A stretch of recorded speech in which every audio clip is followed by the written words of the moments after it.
안녕하세요. 김어준입니다. 이명박 실소유주 의혹이 있는 다스 경제본사를 취재한 연합뉴스 기사가 어제 포탈 메인을 장식했습니다.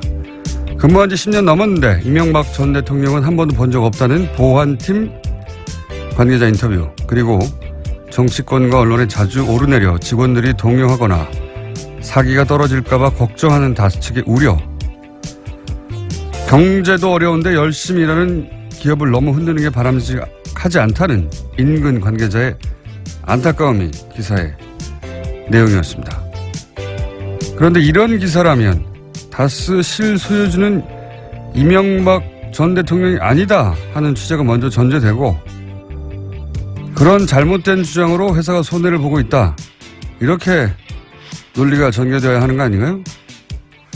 다스 실소유주는 이명박 전 대통령이 아닐지 모른다는 취재의 전부가 보안 관계자가 10년 동안 못 봤다는 겁니다.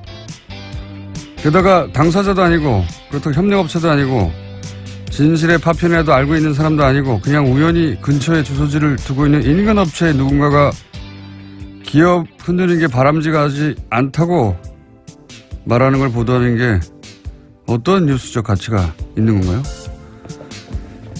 전직 대통령이 연루했다는 의혹이 있는 천억대 주가 조작 사건의 실체적 진실에 대해서 의혹은 사실이 아니었다, 혹은 사실이었다, 그걸 밝히는 게 언론의 본령 아닙니까?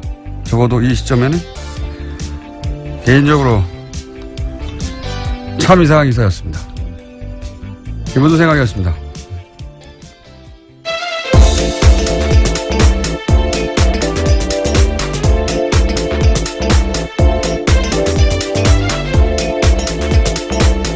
시사인의 김은지입니다.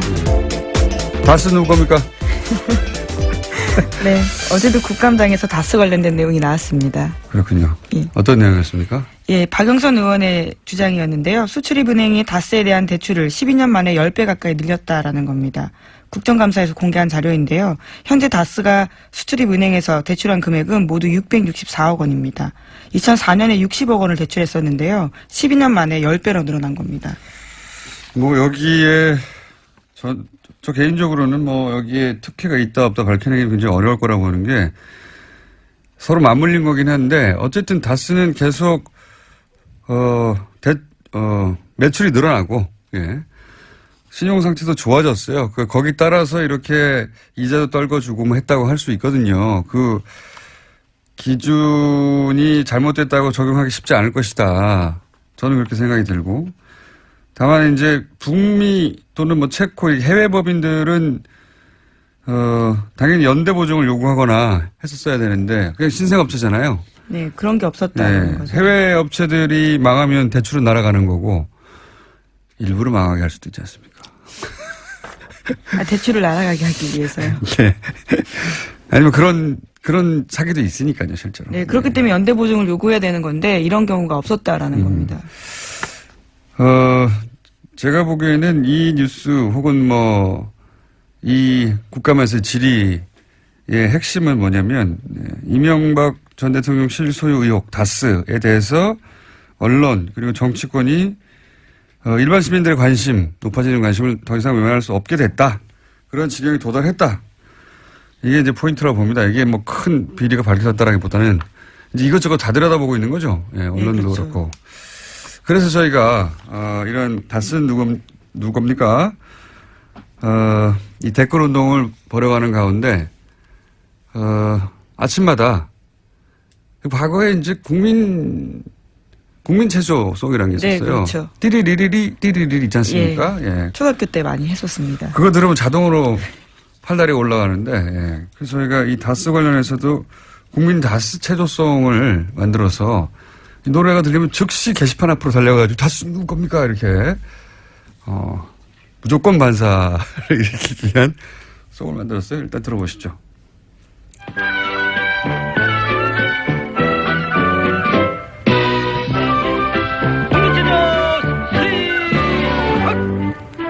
하나, 둘, 셋, 넷, 다섯, 여섯, 일곱, 여덟, 둘, 셋, 넷, 다섯, 다리 운동. 하나, 둘, 셋, 넷, 다섯, 일곱, 여덟,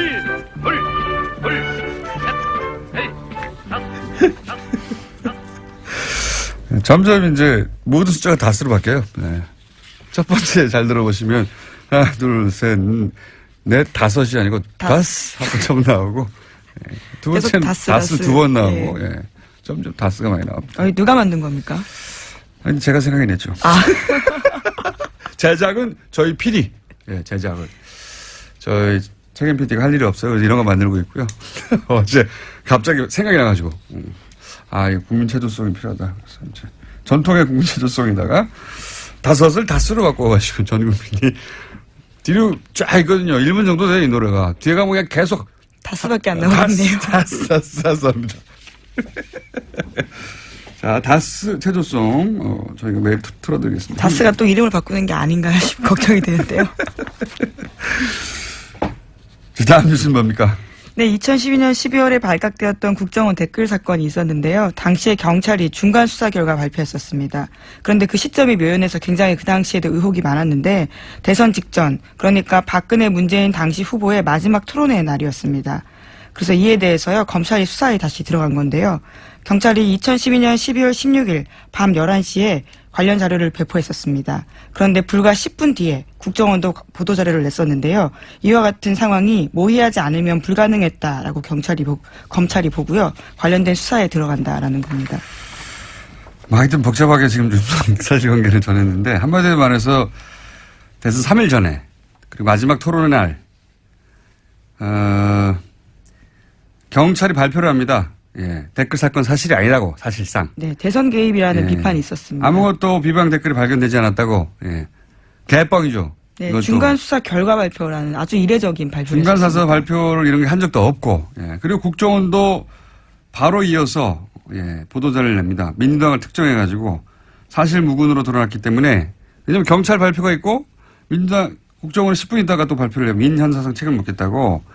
다 짜고 치는 고스톱이었죠. 예. 그리고 나서 저도 이때 시발단 얘기해가지고 새누리당하고 국정원하고 임목사하고 변희재 씨하고 뭐 온갖 직 관련 당사자들한테 고소고발을 그때 당했어요. 예. 후루루 쏟아졌습니다. 그때 정말.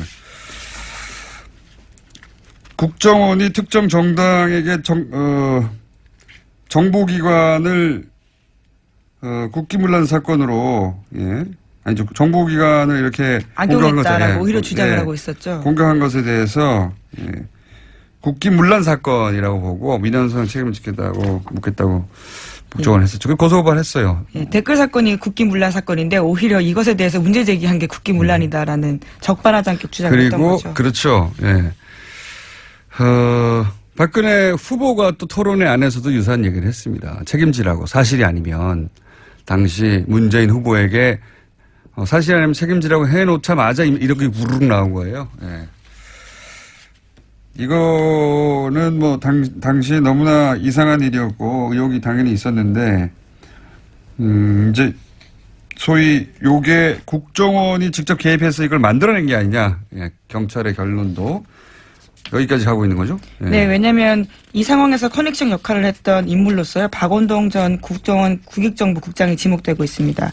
이 인물 같은 경우에는 지금 현재 출국 금지가 되어 있는데요. 관련된 수사가 진행되고 있고 검찰은 이번 주 안에 구속영장 청구할 계획이라고 합니다.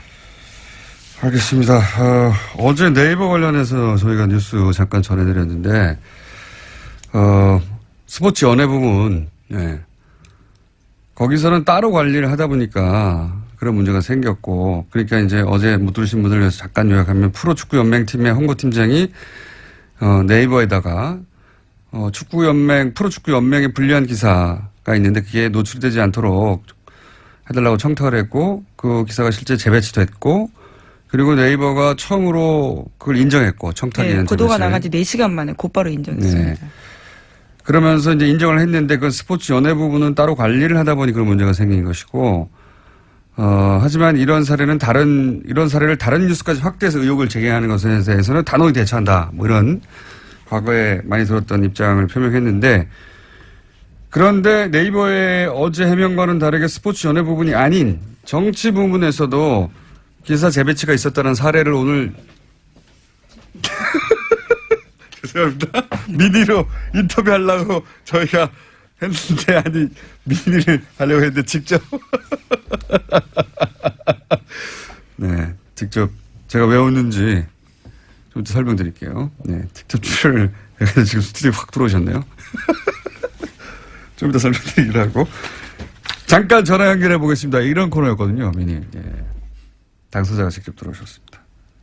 잠깐만 기다려 계세요. 다음 뉴스는요? 네, 또 계속해서 전해드리면요. 검찰이 최윤수 전 국정원 2차장도 출국 금지했습니다. 최 전 차장 같은 경우에는 이른바 우병우 사단의 핵심으로 지목됐던 사람인데요. 추명호 전 국장의 진술에서 기인한 바입니다. 검찰이 우병우 전 수석에게 전달한 첩보를요. 최윤수 당시 국정원 2차장에게도 보고했다라는 진술을 확보했기 때문입니다. 이게 우병우의 라인이죠. 예, 그리고 추명호 전 국장은 최순실 라인이고, 예. 우병우 라인과 최순실 라인은 끊임없이 이렇게 만납니다. 같이 나오고. 근데 우병우 라인은 최순실만은 몰랐다고, 예. 쏙 빼고 최순실만은 몰랐다고 얘기하죠. 이건 언젠가는 밝혀질 거라고 보는데, 검찰 수사를 통해서. 자, 그러면, 미니. 짧게 하려고 한 미니가 이제, 그거부터 할까요? 잠깐. 네, 네이버의 해명과는 다르게 스포츠 연예 부분이 아닌 정치 이슈에서도 기사 재배치는 있었다는 사례 저희가 짧게 미니로 정청래 전 의원을 연결하려고 했는데 스튜디오에 지금 직접 나오고 있습니다. 안녕하십니까? 여러분 안녕하십니까? 이 시대의 참 진실인 정청래입니다. 아니 3, 4분만 할 건데 여기 직접 오셨어요. 아니 우리 집에서 여기 가까워요. 교통방송. 그래서 건너편에 교회 있잖아요. 상암동 교회. 네. 제가 그 교회 권사거든요. 이 위치도 잘 알고 매주 오는 길이라서 아침에 잠도 없고 그래서 그냥 나왔습니다. 전화나 예, 걸어오는 거리랑 비슷하다고 그냥 걸어서 갑자기 돌발 출연을 하셨고 자 이게 이제 무슨 얘기를 하려고 그랬냐면 2년 전 국감에서 그런 게 있었어요. 그러니까 그때 밴드 3년 전. 3년 전입니까? 2014년 10월. 네. 밴드하고 카톡이 사찰을 받고 있다. 꽤 큰 뉴스였습니다, 그때. 예.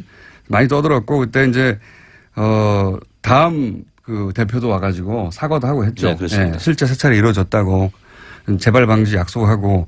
근데 정청래 의원이 이제 그 국면에서 한 가지를, 이제 이것도 지적했지만 한 가지를 더 지적했는 게 뭐였냐면, 내비게이션, 역시 전 국민 내비게이션가 6개 업체가 있나요, 의원님? 네, 그때 6개 업체였습니다. 6개 업체에 사실상 전국민이라고 할 수 있는 거의 뭐 4천만 명 가까이 가입자가 되는 그 내비게이션을 전 국민을 상대로 검색하여 본인들이 원하는 정보를 빼갔다. 네. 한마디로 말하면 그런 이제 사실을 발견해내고 국감에서 정청래 의원님이 경찰청장이었죠, 당시에. 예. 네, 경찰청장이었고요. 경찰청이냐 사찰청이냐 이렇게 제가 질의를 하면서 질문했던 건데요. 내용 배경은 이렇습니다.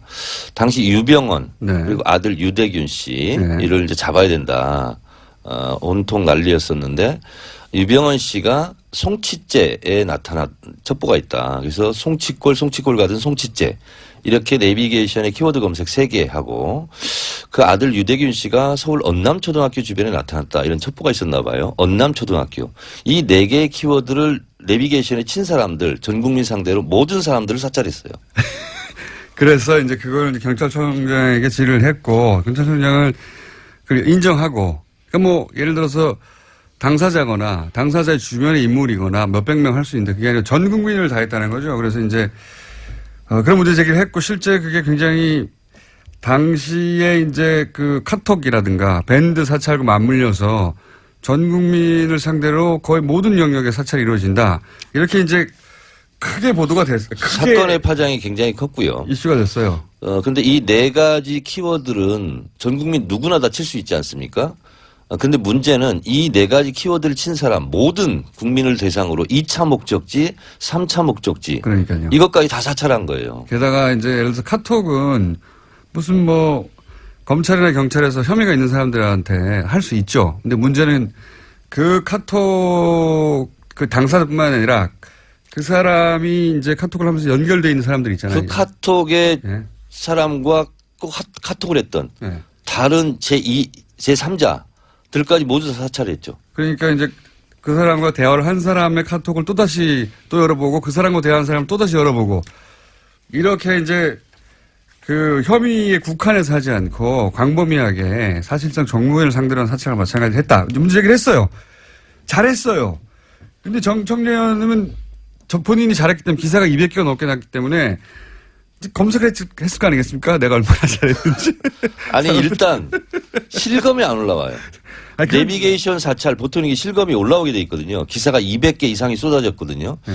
국감에서 200개 이상이 쏟아지는 기사가 별로 없습니다. 그건 대박이라는 거죠. 국감에서 화제가 분명히 됐고. 그런데 이제 본인이 잘했기 때문에 이제 얼마나 기사가 많이 나는지 찾아도 보고 아니 검색어도 안 올라오고. 아무리 기다려도 안 올라와요. 게다가 검색 실검에도 안 올라오고. 노출이 안 되지 이렇게. 너무 억울한 거죠. 그죠? 억울하셨죠? 억울하고 분했죠. 섭섭하고 억울하고 분해가지고 그러니까 이제 정청래 의원은 잘못 걸린 거죠. 이분은 뭐 기사가 그렇게 중요도 있게 취급이 안 됐나 보다 이렇게 생각하고 넘어가야 되는데 그럴 리가 없어. 이거 받아들일 수가 없어. 난 너무 억울해. 그래서 밤새 쳐다본 거야. 캡처하고 어디가 있나. 그래서 드디어 새벽 2시 14분에 제가 찾았어요. 찾아가지고 네이버 다음을 다 들어가서 봤어요. 주요 기사 어디에도 없어요. 네. 뭐 이렇게 댓글 많이 많이 읽어본 기사 1등부터 30등까지도 없고 댓글 많은 기사도 댓글 없고 많은 기사에도 1등부터 30등까지 없고 관련 기사 연결돼서 나오기도 하잖아요. 그것도 없고 검색어도 없고 그래서 이제 찾다 보니 알고 보니 요약하죠. 네. 이거 얘기하면 30분 넘어가니까 요약하니 30분 넘게 해도 됩니다. 아니, 저희 딴 거 해야 돼. 의원님 미인인데 이제 끝날 시간이에요. 빨리 끝내야 돼, 이제. IT 기사에 가 있었던 거예요, 이게. 정치 기사인데, 내비게이션이라는 단어 나온다고 IT 기사로 넣어놓은 겁니다. 그러니까 기사를 찾을 수가 없는 거예요. 제가 그냥 있을 사람이 아니잖아요. 근데 이걸 기사를 잘못 처리한 게 딱 하나 있었습니다. 200개 기사 중에서. 그거는 댓글이 971개가 달렸어요. 다 IT로 기사를 하는데 하나가 정치 쪽으로 와 있었던 거예요. 그러면 잘못해가지고. 댓글 그거라도 그 기사 하나라도 댓글 많은 기사에 달려야 될 거 아니에요. 순위를 따져보니까 6위에 랭크가 돼야 돼요. 근데 그것도 안 해버렸어요. 그러니까 순위에도, 그러니까 하나가 우연히 삐져나갔나 봐요. 아니면 기사가 나중에 나왔거나. 하나는 잘못 처리했겠지. 어쨌든 키핑을 못한 거예요. 그 기사는 971개의 댓글이 달려서 그날 달린 기사 중에 6위에 해당되는 거였는데 리스트 30 또 반가운 마음에 찾아봤는데 그 댓글을 딱 우연히 찾은 사람들만 댓글을 단 것이고 기사를 발견한 사람들만 순위에는 없더라. 그래서 이제 가만히 있을 분이 아니지 않습니까? 네이버에 전화해서 항의를 한 거죠. 네. 항의를 해가지고 그래서 와서 해명을 했어요. 네. 그랬더니 상당히 겸연쩍은 표정으로 사과를 하고 갔어요. 사과를 하고 인정하고. 죄송합니다. IT 분야에 처방을 왔습니다. 그러니까 기사가 노출이 안 되는 거예요. 네. 그러니까 여기 이제 의원님 요것만 하시고 들어가셔야 되는데. 네. 그러니까 이게 첫 번째는 스포츠 연예 기사만 그랬다고 하는데 그게 아니라는 사례는 이미 3년 전에 물론 의원님 개인한테 와서만 그 누군가가 배달해가지고 그 뉴스를 사과를 전했을 뿐 그러니까 모르죠. 의원님만 알고 있습니다. 그리고 네이버가 자의적으로 했을 리가 없지 않습니까? 이게 비상식적인 행위니까 누군가 그렇게 하라고 했을 거 아니에요, 그죠? 그러니까 이번에 축구연맹 그 기사 재배치도요 똑같은 방식이에요. 안 보이는데 IT 분야 이런데 처방하는 같은 방식이었던 거예요. 근데 이 경우에는 이해가 당사자가 누구냐? 국정원 같은 곳이거나 사정기관 혹은 뭐 정부 아닙니까? 이 경우에는 그런 뉴스가 정부에 불리하니까. 그러니까 첫 번째는 연예 기사 아닌데도 있었다. 해명과 다르다 지금. 두 번째는 네이버한테 그럴 기사를 재배치하도록 축구야 프로축구 연맹에서 했다고 쳐요. 누구냐 있었을 거 아니냐. 그리고 세 번째는 기사 재배치가 아니라 뭐 순위 노출이라든가 뭐든지 할 수 있는 거 아니냐. 이런 의혹을 잠시 연결해서 3분만 하려고 했는데 직접 나와서 10분 가까이 시간을 까먹고. 하여튼 그 당시 제가 엄청 분했는데 이렇게 억울하게 당하는 기사들이 얼마나 많이 있겠습니까? 그러니까요. 의원님도 이 정도였는데 그런 기사가 이거 하나밖에 밝혀지지 않고 지나간 사례가 과연 없겠는가. 예. 의원님 나가주세요 이제. 네, 감사합니다. 정청래였습니다. 감사합니다. 네. 다음부터 미니는 미니로 해요 그냥. 네. 예정에 없던 불쑥 등장한 의원님 덕분에 미니가 좀 길어졌습니다. 제가 이렇게 정리만 하고 맞습니까? 요거만 하려고 그랬는데 예. 코앞에 사시거든요. 코앞에. 예. 정말로. 예. 예, 뭐 시사인 장충기 문자 기사도 그랬었고요. 네. 사실은 그런 의혹들은 여러 차례 아주 많았었습니다. 근데 이제 장충기 사장하고는 직접 통화해서 이 사실관계를 밝혀주지 않을 테지만 이분은 이런 적 분명히 있어요. 예. 그거 3년 전에 주장도 했고요. 팟캐스트 같은 데 나와서 내가 이런 일을 겪었다. 그다음에 개인적으로 찾아와서 그 사실관계도 인정을 했다. 그렇지만 이제 회사가 무슨 잘못이겠는가. 이건 뒤에 그 압력을 행사한 것을 찾아야 되는데 이러면서 이제 의원님 개인선에서 예, 마무리한 건이 있긴 하지만 자 다음이요. 물어봐야 된다 이 질문을 계속해서. 네, 5.18 관련된 소식도 전해드리겠습니다. 1980년에 5.18 민주화 운동을 신군부가 북한 개입설을 해외에 전파하려고 한 시도가 확인됐다라고 MBN이 보도했습니다. 5.18 직후에 국보위가 당시 외무부를 통해서 해외에 뿌린 자료집에 나온 내용이라고 합니다. 초안 자료집만 보더라도요. 그런 내용들이 없었는데 최종본에 보면 고종 간첩과 용공 불순분자가 등장하고 무기를 잘 다루는 신원미상의 청년이 시위대를 선동해서 무기고를 습격했다라는 내용이 있는데 이러한 내용들이 영문으로 1800부 이상 제작돼서 전 세계 제외공간에 뿌려졌다라고 합니다. 7, 80년대 소위 이제 보수 정권의 뿌리라고 하는 박정희, 전두환, 노태우 군사 정권들 다 쿠데타로 집권했지 않습니까? 근데 자신들이 분리할 때는 어김없이 이렇게 북한을 팔았어요. 예, 빨갱이로 하면 겁을 먹으니까 사람들이. 간첩도 많이 만들어냈죠. 그때 가짜 간첩. 이 가짜 간첩 만들어내는 양산체제 작업 달인이 김기춘 비서실장이었어요. 예, 이 사람도 한번 나중에 다루죠. 자, 그래서 지금 당시 신군부가 어떻게 5.18을 덮으려고 했냐 이런 뉴스가 계속 나오고 있죠. 예? 네, 관련해서 그렇습니까? 예, 1988년에 또 국회 청문회 있었었는데요. 당시에도 청문회를 얼마나 조작했는지에 대한 정황들이 계속해서 나오고 있습니다. 그랬겠죠. 자기들이 쿠데타를 하고 자기들이 권력을 잡았으니까 왜 안 했겠어요. 네, 일자별로도 상황을 모두 조작했었고요. 시간도 조작하고 그리고 증언도 조작하고 것들이 계속 나오고 있습니다. 살인범이 피의자석에 앉아 있어야 되는데 판사, 검사, 증인석에 자기들이 다 앉아 있는 거 아니에요? 네. 그럼 자기들 마음대로 했겠죠. 그거에 기반한 청문회였기 때문에 청문회도 다시 따져봐야 된다. 예. 다음 뉴스 하나 기억 늦어진 거 하나 둘 예. 간단하게 정리하고 갈 수 있을 것 같은데요. 네, 조윤선 전 문체부 장관의 2심 재판이 어제 있었는데요. 이 자리에서 조 전 장관은 위증은 무죄다라고 주장해서 눈길을 끌고 있습니다. 지난해 국정감사 때 증인 선서를 하지 않았기 때문에 그렇게 된다라는 주장인데요. 하지만 지난해 국정감사 첫날에 조윤선 전 장관은 증인 선서했었었고요. 그래서 마지막 날 하지 않았었습니다. 본인도 그런 말을 했어요. 첫날 했기 때문에 이게 유효하기 때문에 안 한다고 해놓고 지금 이제 말을 바꾼 거죠. 예, 그리고 그때 마지막에 나와가지고 선언서 안 하겠다고 계속 했잖아요. 네, 이런 상황, 자기가 재판으로 갈 테니까 이런 상황을 염두에 두고 머릿속으로 선서 안 했기 때문에 효력가 없다고 말할 거라고 마음 먹고 나온 거죠. 예. 근데 실제로 청문회장에서 이미 자기가 첫날 했는데. 네, 이미 다 영상으로 다 남아 있습니다. 그게 유효하다고 위원장님이 말씀하셨기 때문에 이렇게 자기 변명을 했거든요. 그러니까 앞뒤가 안 맞는 거죠. 예. 그리고 북한 관련해서는 미국 대북 문제 관련해서는 중요한 뉴스가 예, 지금 또 있습니다. 한 가지 정도 있죠. 예, 밥 코커 상원 외교위원장이요. 도널드 트럼프 대통령을 향해서 또다시 문제 제기를 했는데요. 북한 문제는 전문가한테 맡겨야 된다라는 인터뷰를 한 겁니다. 대통령이 오히려 이런 관계를 계속 망쳐가고 있다는 지적을요. 또 한 번 한 겁니다. 공화당이거든요. 예. 트럼프의 당, 공화당. 공화당의 상원이 외교를 담당하는군요. 외교위원장 힘 셉니다. 이 사람이 북한 문제는 전문가에게 맡기고 트럼프는 손 떼라. 이런 말을 했습니다. 이건 뉴스입니다. 예. 그리고 이런 말도 했죠. 트럼프는 3차 대전으로 이끌 위험이 있는 인물이다. 예, 그렇죠. 전투를 몰아가고 있다라는 지적은 계속해서 하고 있는데요. 또 임기가 끝나면 국가의 격화, 지속한 거짓말 이런 것들 때문에 기억될 거다라는 이야기도 지적했습니다.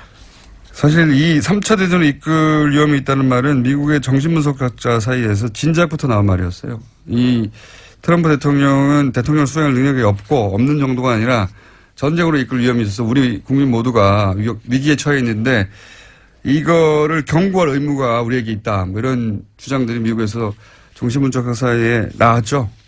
실제로. 그 다음 기회에 한번 정리해 보기로 하고요. 오늘 여기까지 하겠습니다. 시사인의 김은지였습니다. 감사합니다. 이명박 정부 시절에 이어서 박근혜 정부에서도 국정원이 민간의 여론조작 조직을 별도로 운영해왔다. 이런 증언이 나왔습니다. 너무 많이 나와가지고요. 이게 네. 요즘은 이명박 정부 시절인지 박근혜 정부 시절인지 일반인들 머릿속에 다 댓글, 네. 댓글 공작으로 머릿속에 이렇게 있는데 이게 다 구분이 되고 또 다른 겁니다. 이번에 새로운 게 또 나온 겁니다. 한겨레 20일 김한 기자 나오셨습니다. 안녕하십니까? 네, 안녕하세요. 요약하면 이번에 발견된, 그러니까 발견이 됐다고 할 수 없죠. 이거는 추적에 의해서 폭로된 플랫폼입니까? 뭡니까? 정확하게 말하면 이게 기존의 뭡니까? 이명박 정부 시절의 댓글 여론 공작이 이미 생산된 기사나 포털에 유통되는 기사에 댓글을 달거나 그걸 그렇죠. 이제 유통시키는 방식으로 해서 영향력을 공작을 하려고 했던 것이라면 특정 기사에 대해서 정부에 유리한 댓글이 달리도록 하는. 네, 그렇죠. 근데 저희가 이제 이번에 밝혀낸 언론닷컴의 경우에는 직접 콘텐츠를 생산하는 단계로 온 겁니다. 그래서 국정원이 보수 논객들이 생산한 콘텐츠를 아카이빙하는 형태로 한 곳에 모으고 일부 기사를 거기서 이제 새로 쓰기도 하고 이 기사가 SNS를 통해서 유통되도록. 그러니까 본인들이 원하는 기사를 언론을 통해서 만들어내기도 했다는 보도가 계속 이어지고 네. 있는데 그걸로 부족해서 자기들이 아예 기사를 만드는 플랫폼을 만들고 그걸 네. 또 모아놓는 창고. 그렇죠. 그러니까 기존에 쓰던 기사들 포함해서 보수 관련된, 그러니까 자기네가 유리한, 정권에 유리한 관련된 기사나 칼럼 주장들을 한 군데 모아놓고 이걸 거기서 뽑아가지고 이제 그렇죠. 링크를 걸어서 네. 댓글 작업을 한 단계 더 이제 업그레이드한 거네요. 네, 이제 미디어 네. 환경의 진화에 발맞춰서 국정원도 발전했다. 뭐 이렇게. 근데 그게 이제 언론닷컴입니까? 네, 이름이 언론닷컴인데요. 그 국정원 민간 여론 조작 조직 알파팀을 이끌었던 김성욱 한국자유연합 대표가 2012년 대선을 3개월 정도 앞둔 9월부터 운영을 시작했고요. 국정원의 지시로 언론닷컴을 만들어서 박근혜 최순실 게이트가 터지기 직전인 2016년 6월까지 운영을 했습니다. 그렇군요. 근데 이게 이제 국정원이 소위 이제 보수 논객들이 자발적으로 만들어낸 어떤 사이트나 뭐 아카이빙 그 자료들을 모아놓는 그런 플랫폼일 수도 있다. 네. 당연히 그렇게 생각하는 게 일반적인 상식인데 그게 아니라 이게 국정원 프로젝트였다라는 네. 게 어떻게 밝혀졌죠? 그 알파팀의 한 멤버에게 김성욱 씨가 합류를 제안을 합니다. 이 사이트를 만들었는데 김성욱 씨는 이 언론닷컴을 만든 네. 분. 예. 홍보 담당자로 좀 합류를 해라. 근데 네. 저희가 이제 오랫동안 취재를 해온 결과 이제 그 알파팀 멤버 중에 그분이 제일 인터넷에 밝은 분이에요. 그러니까 뭐 사이트 구축이라든지 뭐 여러 가지 것들 알파팀 내에서도 제일 그 알파팀도 설명을 해 주셔야죠, 짧게. 네. 알파팀은 국정원이 최초로 이제 댓글 여러 공작을 하는 것을 실험했던 민간 조직이고 김성욱 씨는 지금 국정원 개혁특위에서 밝혔듯이 그 외곽팀장 중에 한 명으로 활동을 그런데 했었는데요. 그 알파팀 중에 한 분이 김 대표에게 그런 제안을 하고 김 대표는 또 그 알파팀 중에 인터넷에 잘 알던 사람에게 당신이 홍보팀장을 해보지라고 제안을 했더니 네. 이분이 이제 사이트를 좀 들여다 보니까 운영자도 없고 이게 어디서 운영하는지 돈이 어디서 났는지. 네, 돈이 어디서 나는지 뭐 이런 것들이 확인이 전혀 안 되더라는 네. 거예요. 이 정도로 그러니까 보수 농객 70여 명이 참가를 하는 사이트인데 네. 그래서 이제 물어본 거죠. 알파팀이 이 언론닷컴이 어디서 운영이 되는 거냐. 돈 어디서 나오냐. 네, 물어봤더니 이 김성욱 씨 말이 나라 뒤집어지는 거 보고 싶으면 국정원에서 운영한다고 말하고 다니면 된다. 이렇게 얘기를 했다는 거예요. 그래서 이제 일단 알겠다고 했더니 김성욱 씨가 재차 너 이거 어디에 가서 말할 거냐 이렇게 얘기를 해서 아닙니다. 함구하겠다 이렇게 얘기를 하고 당시에 이제 주고받은 카톡을 저희가 이제 입수를 했습니다. 직접 듣기도 했고 그게 카톡으로도 남아있다. 국정원에서 운영한다는 얘기가. 별일을 다 했네요. 예. 근데 여기에 참여한다는 76명으로 지금 네. 밝혀졌는데 어떤 분들입니까? 뭐 한국 사회에서 보수 관련한 글을 쓰는 분은 다 포함됐다라고 해도 과언이 아닌데요. 뭐 보수 논객의 상징이라고 할 수 있는 조갑재 전 월간조선 편집장을 비롯해서 류근일 전 조선일보 주필, 김진 전 중앙일보 논설위원, 변희재 미디어워치 대표 등이 확인이 되고요. 뭐 우익 논객으로 이름났던 소설가 복골 씨, 그다음에 지금 국정원과 뉴라이트의 가교 역할을 했다라고 지금 얘기되고 있는 양동한 학중앙연구원 명예교수, 뭐 송복 연세대 교수, 뭐 조전혁 전 새누리당 의원, 전원책 변호사, 뭐 이런 분들, 그리고 지금 KBS, MBC 현직으로 공영방송 이사를 하고 있는 강규영 명지대 교수, 김강동 나라정책연구원장, 조우석 평론가, 뭐 차기한 변호사 이런 분들이 다 여기에 필진으로 참여를 했습니다.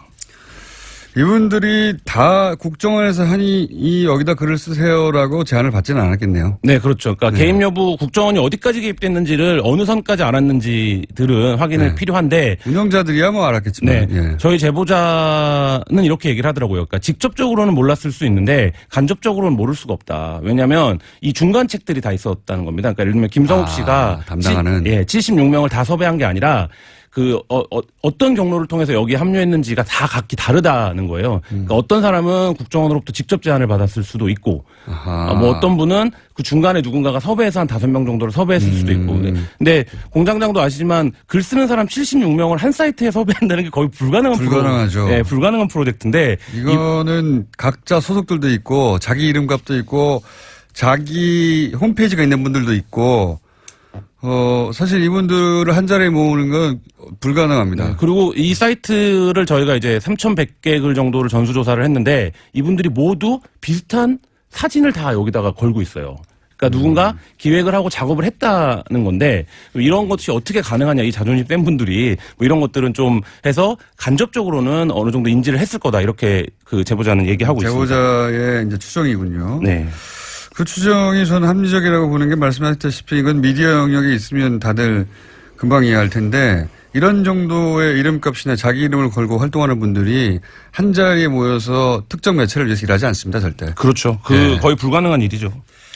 그러면은 이제 여기서 한 발 옆으로 가서 네. 예. JTBC가 앞으로 가기 때문에 저는 옆으로 가는데 뒤로도 갑니다, 저희는. 네. 네.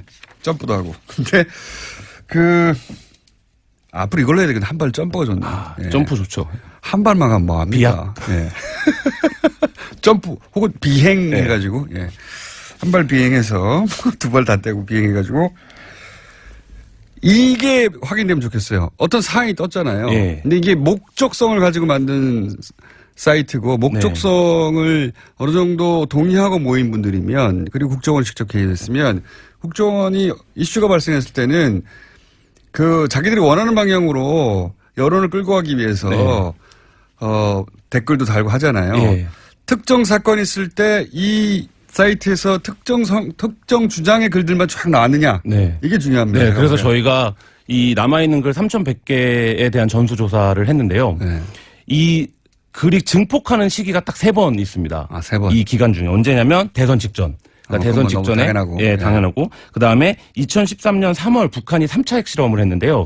이 기간에 갑자기 글들이 엄청 쏟아집니다. 그거 뭐 국정원 관심사니까 또 네. 당연하고요. 그리고 또 한 가지 2014년 이제 6.4 지방선거를 앞두고 그해 말에 정윤회 씨가 이제 비선 실세다 이런 논란이 요거 중요하네요. 네, 요거는. 들어왔는데 네. 그 3차 핵실험 이후에 좀 잠잠하게 운영이 되다가 이 시기에 갑자기 또 글이 확 증폭이 됩니다. 어떤 유의 글입니까? 뭐 이 부분에 대해서 이 시기에는 어떤 게 나오냐면 박근혜 정부의 국정 정책을 막 홍보하는. 그러니까 이전과는 전혀 다른 패턴인 거예요. 그러니까 대선 때는 박근혜, 문재인, 뭐 안철수 후보에 대한 글들이 당연히 많고 3차 핵실험 때는 뭐 종북이라든지 북한 핵 문제 얘기가 많은데 이 시기가 되면 박근혜 정부의 당시 정책들 뭐 여러 가지 박근혜 정부 잘하고 있다. 네, 잘하고 있다. 이 부분에 대한 글이 갑자기 이제 확 증가를 하게 되는 거죠. 그것은 매우 의심스러운 정황이네요. 예.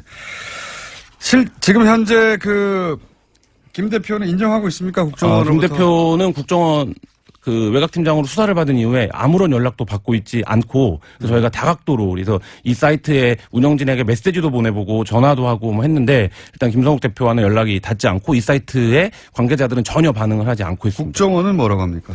국정원은 2012년 대선 전후로 해서 너무 많은 일들을 했기 때문에 뭐 자기가 담당이 아니면 구체적으로 모르는데 이것은 국정원이 한 것으로 보인다. 정도의 워딩을 했습니다. 그러니까 정확한 담당자는 아직 드러나지 않고 있고. 네. 근데 그 국정원 저희가 취재한 국정원 관계자는 당시에 인터넷 팀이 있었고 인터넷 팀이 인터넷 언론이나 인터넷 여론에 대해서 지속적인 보고서를 올렸었고 그 최소한 2명 이상이 인터넷 팀에서 활동을 한 것으로 확인을 했고요. 그리고 재밌었던 게 이 인터넷 팀의 변희재를 전담하는, 그러니까 변희재 씨를 전담하는 담당관이 있었다는 겁니다. 그래서 변희재 씨가 쓰는 글이라든지 활동 같은 것들을 적극적으로 이제 지원하는 역할을 하는 그러니까 저희가 이제 기자들은 아이오라고 부르는데 그 아이오가 있었다 이런 얘기까지 들었습니다. 그만큼 자주 활용했다는 얘기네요. 담당관 그렇죠. 안에 있었다면. 네. 저는 감시관이 있었던 걸로 알고 있는데. 감시도 하고 사찰도 하고 담당도 하고. 네. 저는 그 숫자는 제가 이기네요. 저는 5명이 있었다는 걸 알고 있습니다. 네. 네. 저하고 조진. 그 팀이 그 팀일 수도 있습니다. 이쪽은 감시하고 저쪽은 지원하고. 5명이 있었다고 저는 전해 들었는데 저는 사실관계는 확인을 안 해봤고 그 얘기하니까 갑자기 생각나네요. 정봉주 의원이 이제 BBK 네. 건으로 서울구치소에 수감이 됐어요. 그래서 다들 면회를 갔는데 저하고 조진우 기자만 안 되는 겁니다. 모두 다 되는데. 면회가 자체가. 모두 다 되는데 이 두 사람만 안 되는 거예요. 그래서 저희가 이제 당시 서울구치소장한테 항의를 했어요. 왜 안 되냐고 그랬더니 구치소장이 이렇게 얘기했습니다. 교화에 방해가 된다. 법리적으로 말이 안 되지만 무슨 말인지. 나중에 굉장히 재밌는 일화가 있는데 예. 듣고 보니까 막 설득되려고 그러는 거예요. 저희가 교화에 방해가 되긴 되지. 애초 교화가 안 될 뿐이긴 한데. 이 언론닷컴 같은 경우에는 국정원의 여론 공작이 진화했다라는 거를 좀 보여주는 단서인데요. 그러니까 이전 이 미디어 환경 변화에 발맞춰서 직접 보수 콘텐츠를 생산하고 그리고 국정원의 공작 목표도 좀 많이 달라졌다. 그리고 실제 그게 지금까지 아까 그 처음에 말씀하셨듯이 이명박 정부 시절의 일들이 드러나고 있는데 이거는 박근혜 정부에 있었던 일이고 오히려 진화하고 업그레이드되었다. 그렇죠. 이렇게 이제 얘기해 볼 수 있겠고 그 구체적 사례가 처음 나왔다고 볼 수 있겠습니다. 네. 그래서 국정원 개혁위원회도 지금 이명박 정부 때 거는 여러 가지를 내놓고 있는데 박근혜 정부 때 거는 거의 안 내놓고 있는 상황인데 아직 거기까지 못 간 것 같아요. 지금. 네. 그래서 박근혜 정부 때 국정원이 어떤 일을 했는지에 대한 좀 진상 규명과 수사가 필요하다. 그리고 여론 공작이 있었다. 이런 것들 저희가 보도. 알겠습니다. 그런 보도가 시작되었다. 박근혜 정부 시절엔 더욱 업그레이드된 여론 공작의 사례로 첫 번째 등장한 게 국정원이 직접 보수 농객들을 다 모아가지고 사이트를 운영했다. 언론닷컴 아직도 검색하면 나옵니다. 지금은 폐쇄됐죠. 네, 블로그들이 나와요. 서브 블로그들이. 알겠습니다. 지금까지 한겨레 21 김한 기자였습니다. 감사합니다. 네, 감사합니다.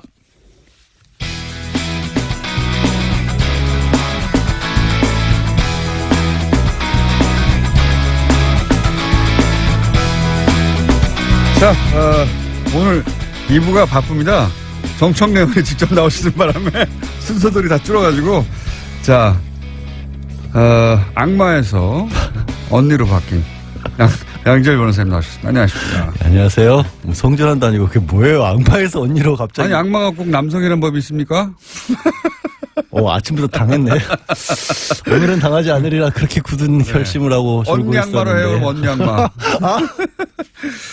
자, 오늘은 이겁니다. 갑자기 홍준표 대표가 좀 시간이 없어서 앞부분 정리하면 홍준표 대표가 서청원 의원 간에 한판 싸움이 벌어졌어요. 네. 초반에 이거 약속 대련인가? 뭐 이런 또 한 번 이런 의혹도 있고 지금도 완전히 그런 그걸 완전히 질 수는 없는데 여하간 이게 처음엔 약속 대련했다 하다가 약속 대련이었을지언정 지금은 야, 잼만 내려고 그랬잖아. 좀 꺼냈던 그 무기들이 손으로 치는 게 아니라 좀 흉기를 가지고 때리는 정도가 됐죠.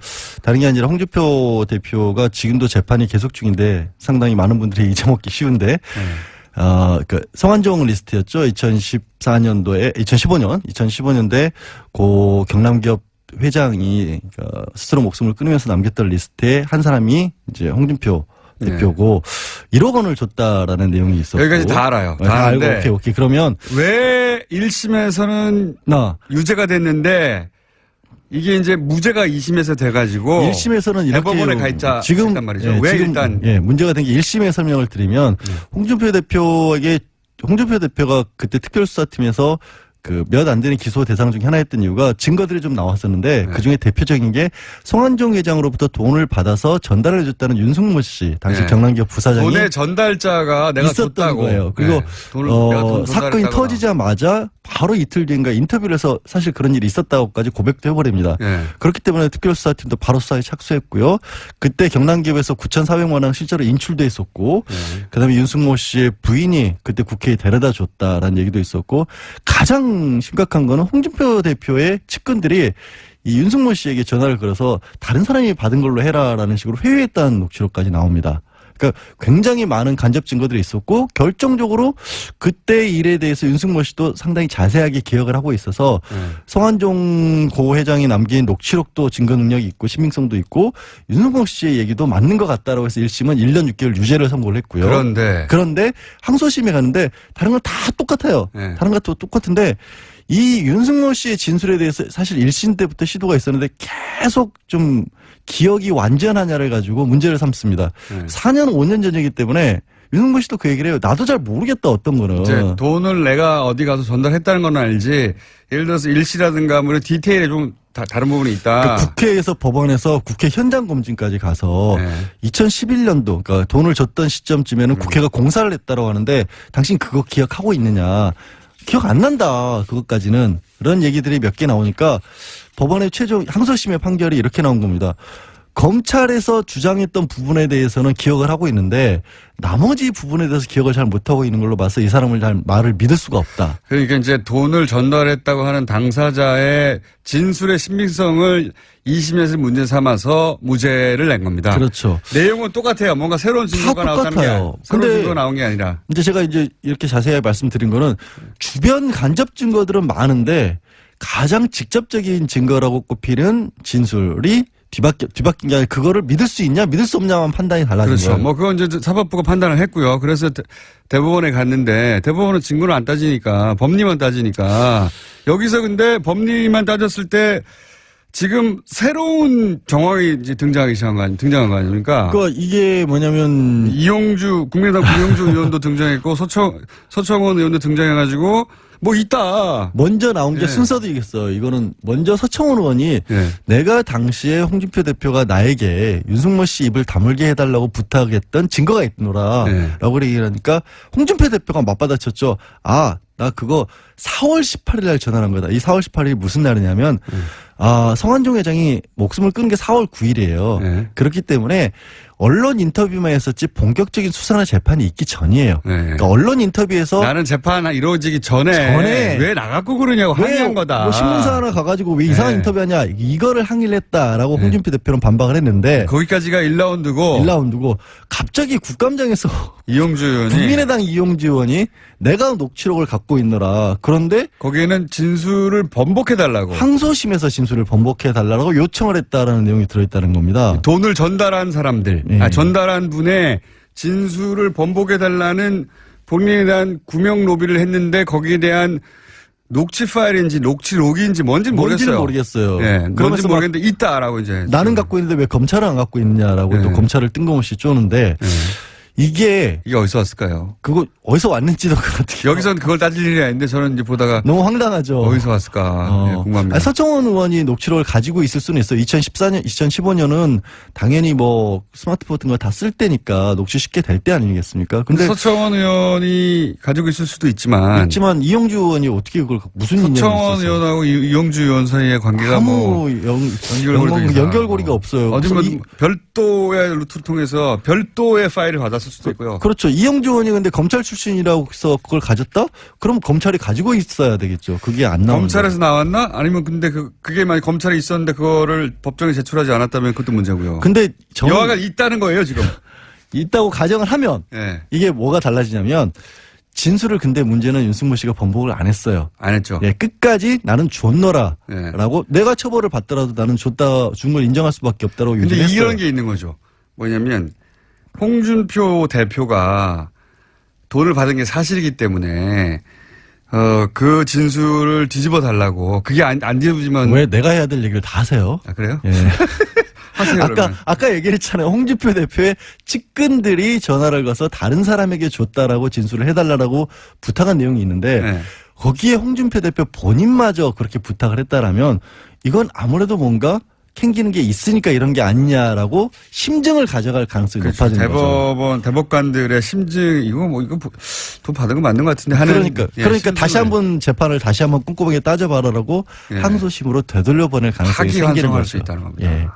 근데 왜 이렇게 우리 국회의원들은 전부 다 법 이런 건 다 필요 없나 봐요. 이게 이 폭로를 한 사람들도 생각해 보면 이 법적으로 중요 사건의 증거가 될 수 있다는 걸 가지고 있다라고 하면서도 검찰에 내겠다는 얘기는 안 하시고. 아니 그거는 이제 결정적으로 자기가 돋보일 때 혹은 이 국면이 이게 정치권이라는 게 정말 명백한 주장을 한 것 같은데 또 다른 정반대에서는 그게 말도 안 되는 주장이라는 걸 제법 그럴듯하게 주장해가지고 물타기가 되잖아요. 그러니까 결정적 국면에 등장하려고 하시는 거라고 봅니다. 이영주 의원이. 이렇게 사법적인 처리를 더 우선으로 해줬으면 좋겠고요. 그리고 서청원 의원 같은 경우도 만약에 그래서 변호사들이 안 되는 거예요. 뭘 안 돼요. 안 돼요. 정치를 하면. 그래 정치 안 할게요. 법이 더 중요하지 지금. 하여튼 예, 그렇습니다. 나오긴 나올 거라고 보는데 별게 아닐 수도 있어요. 파일이 들어보니. 사실 들어보면 별거 아닐 수도 있죠. 근데 어쨌든 초반부터 홍준표 대표가 그렇게 여러 번에 걸쳐 전화를 했다면 지금 이영주 의원이 말이 사실이면 사실이면 6입니다. 두 번 전화를 한 거죠. 최소한. 최소한 2번 전화하는 거잖아요. 그게 만약에 사실이라면 이영주 의원의 말이 그리고 실제 그런 물증이 있다면 홍준표 대표는 위기에 처해야 됩니다. 사법적인 걸 그러니까 사실 정우택 원내대표도 이거 대표 자리가 위험할 수도 있다라고 해서 살짝 발을 빼는 상황이 돼버렸잖아요. 지금. 양지열 변호사였습니다. 예, 고맙습니다. 3부에서 뵙겠습니다.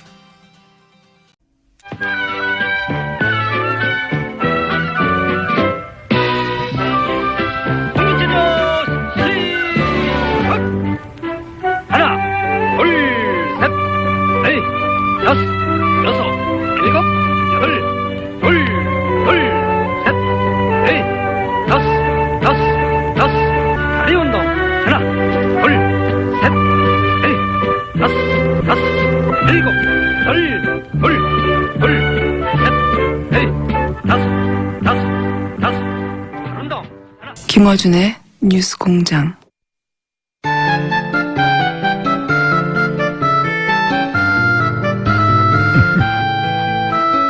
최고 인기 코너 노르가즘 정의당 노회찬 대표 나오셨습니다. 안녕하십니까? 안녕하십니까? 예.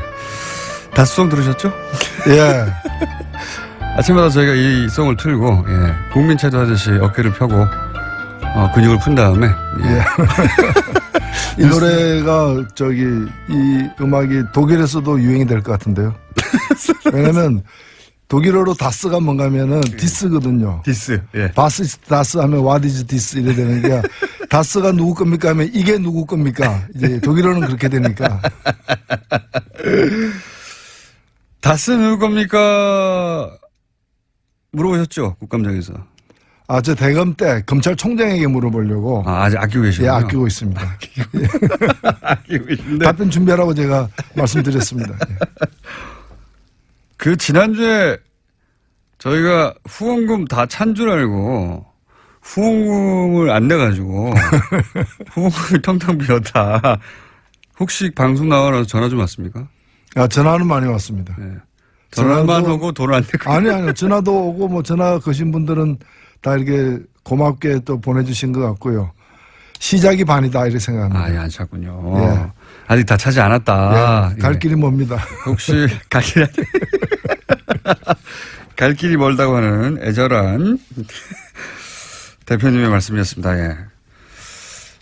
예전에는 항상 금방 다 찼잖아요. 오히려 지난번에 심상정 그 후보 시절에 그쪽으로 몰아줘라 해가지고 배부른 척 하시다 이렇게 된 거 아닙니까? 자, 어쨌든 후원금이 많이 또 비어 있다고 합니다. 원래 금방금방 차시는 분인데. 자, 일단 국감에서 신문지 깔고 누우셔가지고 화제가 됐습니다. 그거 하고 나서 바로 검색해 보셨죠? 바로 검색한 게 아니고 그 질문하고 점심시간이 됐고요.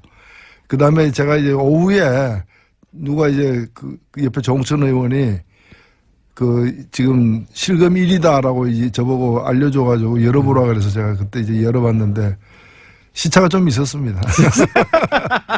하지만 뭐 그거 검색하는 거 문제가 되는 건 아니죠. 문제는 안 되죠. 정청래 의원은 본인 발언하기 전부터 검색하기 시작해가지고 발언하고 나서 얼마나 변했나 끊임없이 검색하시는 분인데 어쨌든 요 퍼포먼스를 하신 이유는 박근혜 전 대통령이 자기 인권 침해를 당하고 있다고 해외 컨설팅 업체를 이용해가지고 여론 플레이를 시작했잖아요. 그렇습니다. 원래는 제가 사실은 박근혜 대통령 의식하지 않고 준비했던 거예요. 이게 뭐냐면은 올해 8월 31일 날에 부산고법에서 너무 좁다라고 이렇게 그 손해배상 청구한 사람이 이겼어요.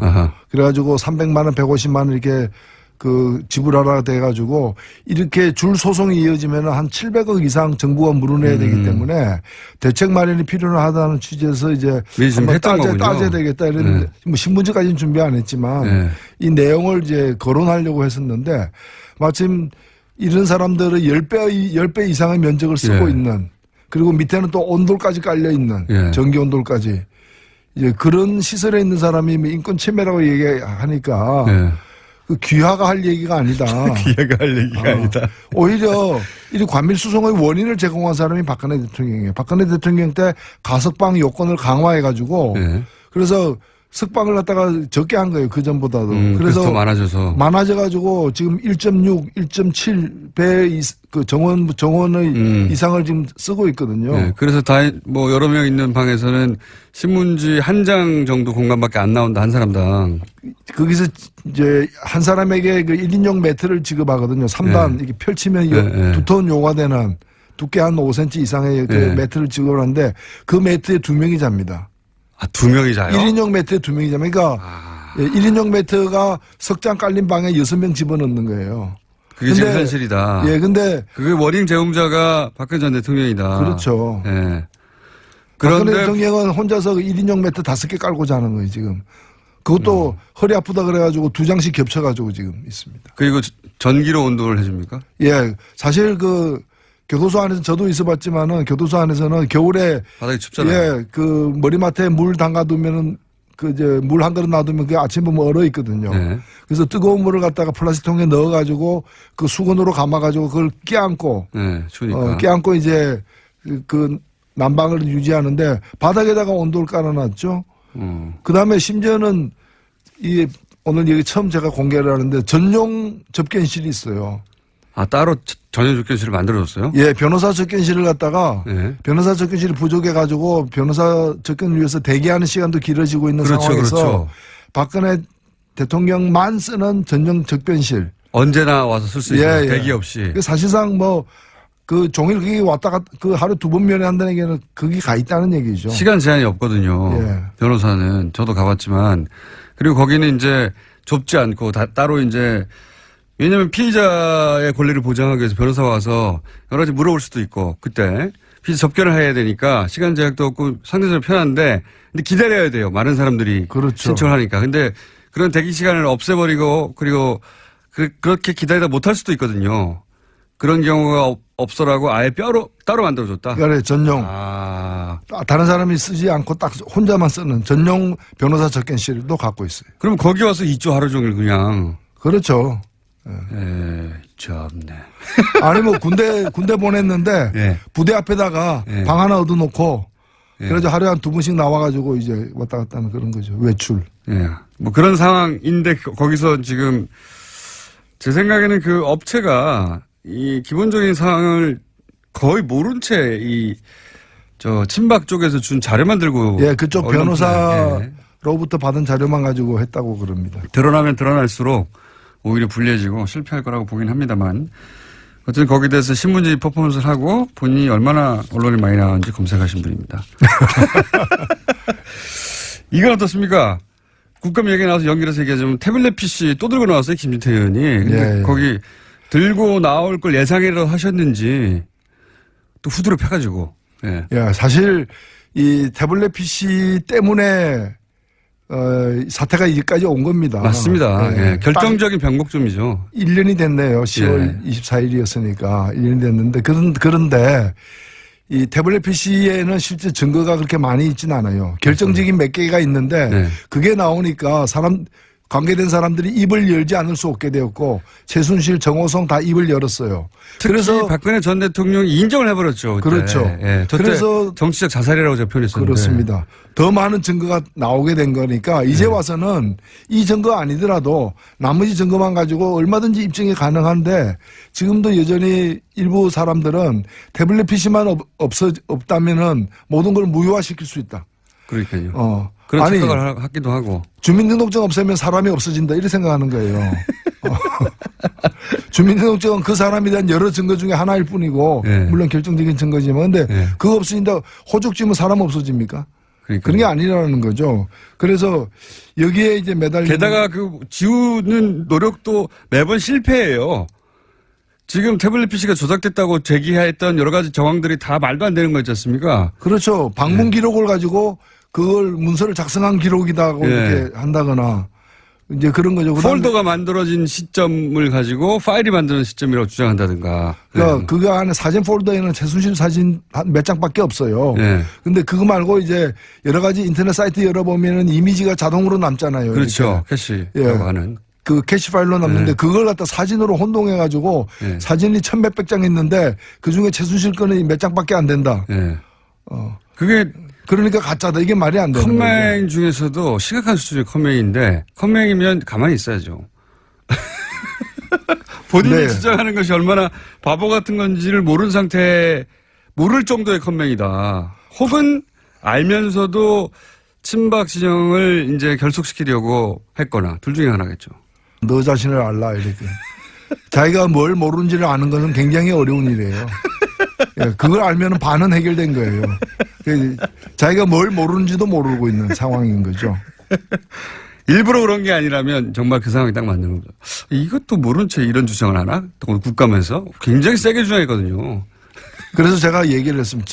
제가 그 한글 파일을 갖다가 예. 아니 드레스덴 연설이 2014년인데 예. 이제 그걸 이제 2016년 10월 18일 날 열어본 걸로 돼 있는데 예. 그 열어본 그 시각에 대해서 문제를 제기하는 거예요. 예. 그래서 그게 입수한 그 열어본 시각이 오후 5시경인데 예.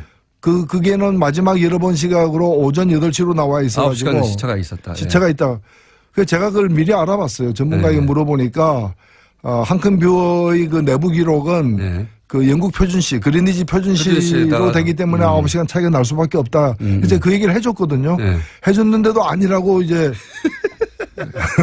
무슨 얘기냐면 JTBC에서 이걸 이제 그 폭로하기 전에 열어봤을 거 아닙니까? 열어봤는데 JTBC에서도 오후 5시에 열어봤다고 했거든요. 그렇죠. 마지막으로. 그리고 실제 오후 5시에 열어봤다고 주장하고 검찰도 그렇게 쭉 기록이 돼 있는데 태블릿 PC에는 그보다 9시간 일찍 그 시간이 기록되는 거예요. 마지막에 열어본 시간이. 그래서 이제 이 시차가 나니까 김진태 의원은 이거 뭐 조작된 거다. 그 사이에. 그렇게 했는데 이 프로그램은 한글을 읽는 프로그램은 그 시각 기록을 영국 표준 시각으로 설정해 놓은 거예요. 예. 그래서 지금 만약에 열어봤다 그러면 지금 8시니까 어제 밤 11시에 열어본 걸로 기록이 되는 겁니다. 그거는 그냥 한글이 그렇게 정한 거예요. 한글에다 그러니까 따져야 될 거를. 항의하려면 한컴뷰어에다가 항의를 해야죠. 그렇죠. 왜 그렇게 설정했느냐. 그럼 그 기준이 있겠죠. 전 세계에서 쓰니까. 네, 그렇겠죠. 예, 전 세계에서 이 프로그램을 쓰니까 아마 한컴에서는 세계적으로 그 교민 다 쓰잖아요, 사실은. 예. 그러니까 기준을 아마 일부러 그렇게 정한 것 같은데 그걸 가지고 왜 이렇게 정했냐, 이 조작이라고 예. 김진태 의원이 주장을 하다가 노회찬 대표님에게 혼이 났죠. 혼이 났는데도 계속 주장했어요. 그 뒤에는 제가 그래서 제가 틀렸으면은 제가 사과하겠다. 예. 근데 그 지금 자유한국당 의원들 그 틀린 게 확인되면은 저한테도 사과하고 그 따져 물었던 서울지검 3차장에게도 예. 사과해라 라고 얘기를 했는데 사과합니까? 예? 사과합니까? 안 하죠. 아직 안 하고 있습니다. 아직 안 하고 있다. 예. 다른 얘기로 넘어가려고 하겠지, 이제. 예. 저희가 2부에서도 한번 다뤘는데 큰 사건이 하나 터졌습니다. 뭐냐면 그 전에 제 생각에는 그걸 가지고 아마 지금 친박이 좀 코너에 몰렸지 않습니까? 예. 당내에서도. 그래서 친박 스스로 당내에 있는 친박 코너에 몰린 친박들을 위해서도 그런 주장을 한 것 같고 그리고 이제 박근혜 전 대통령 인권 침해를 믿고 싶은 노년층에게 봐라 이렇게 JTBC 태블릿이 가짜가 나와가지고 네. 이렇게 된 것이다라고 네. 그분들을 향한 언론 플랜일 수도 있죠. 그렇죠. 예. 예. 실제 뭐 그런 노년층한테 돌아가는 카톡에는 그렇게 왜 국감에서 벌써 이런 게 나왔다고 조작된 게 그렇죠. 그런 예. 분들은 지금도 보면은 뭐 그 닐 암스트롱입니까? 예. 달 착륙 안 했더라. 예. 그거 다 조작이라더라.